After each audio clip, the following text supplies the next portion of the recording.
আন্দোলনগুলো আমরা গড়ে তুলবো ইনশাআল্লাহ।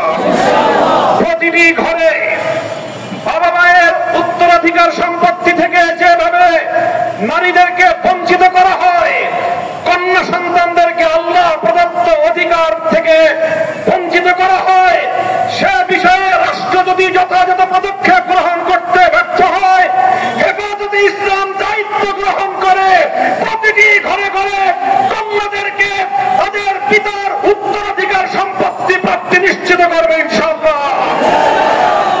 আমরা বলতে চাই, সংবিধান সংস্কারের মাধ্যমে বিতর্কিত বহুত্ববাদের প্রস্তাবনা বাতিল করে সংবিধানে আল্লাহর উপর অবিচল আস্থা এবং বিশ্বাস পুনর্বহাল করতে হবে।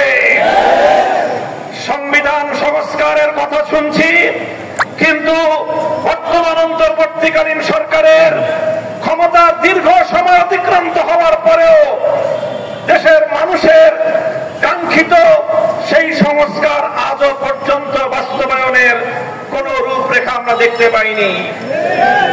আমরা অন্তর্বর্তীকালীন সরকার প্রধানকে বলতে চাই, জনাব ডক্টর ইউনূস সাহেব, মেহেরবানি করে আপনি প্রথমে অনতিবিলম্বে সংবিধান সহ রাজনৈতিক ব্যবস্থা এবং নির্বাচন ব্যবস্থা সহ গুরুত্বপূর্ণ প্রতিটি সংস্কারের রোডম্যাপ ঘোষণা করেন।